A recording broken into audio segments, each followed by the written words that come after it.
ராஜகால் காலத்தில் அப்படின்னு சொல்லுவாங்க. அதுக்கப்புறம் ஏக்கர் ஆச்சு, அதுக்கப்புறம் சதுரம் ஆச்சு, அதுக்கப்புறம் ஸ்கொயர் ஃபீட் ஆச்சு. இதை பற்றி நான் என் ஃப்ரெண்ட்ஸ்கிட்டலாம் டிஸ்கஸ் பண்ணுறப்போ என் ஃப்ரெண்ட்ஸு என்னை விட மட்டமான லெவலில் இருக்கானுங்க.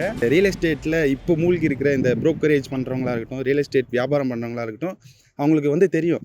இந்த மேப்பிங் இப்போ அளக்குறாங்க இல்லையா, அந்த மேப்பிங் கிராஸாக இருக்கும். அதுக்கான காரணம் என்னென்னா, யார் எந்த அளவுக்கு ஓடுறாங்களோ அந்த அளவுக்கான நிலம் அவங்களுக்குன்னு சொல்லிட்டு கிரயம் பண்ணி கொடுக்குற வழக்கங்கள்லாம் இருந்திருக்குது. இது ரியல் எஸ்டேட்டில் இருக்கிறவங்களுக்கு கண்டிப்பாக தெரியும். தெரியாதவங்களுக்கு காமெடியாக தான் இருக்கும். எனக்கு ஃபஸ்ட்டு அது காமெடியாக தான் இருந்துச்சு. அதுக்கப்புறம் அந்த ராஜகால் காலத்தில் அப்படின்னு சொல்லுவாங்க. அதுக்கப்புறம் ஏக்கர் ஆச்சு, அதுக்கப்புறம் சதுரம் ஆச்சு, அதுக்கப்புறம் ஸ்கொயர் ஃபீட் ஆச்சு. இந்த மாதிரி நிறைய வரலாறுகள் ரியல் எஸ்டேட்டை பற்றி இருக்குது.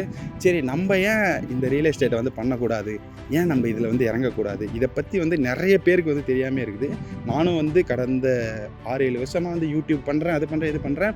பட் எனக்கு ரியல் எஸ்டேட்டை பற்றி சுத்தமாக நாலேஜே இல்லாமல் இருந்துச்சு. அதுக்கப்புறம் நான் அதை பற்றி ரிசர்ச்லாம் பண்ணுறப்ப தான் எனக்கே ரியல் எஸ்டேட்னா இவ்வளோ பெரிய விஷயங்கள்லாம் இருக்குது அப்படின்னு சொல்லிட்டு தெரிஞ்சிச்சு.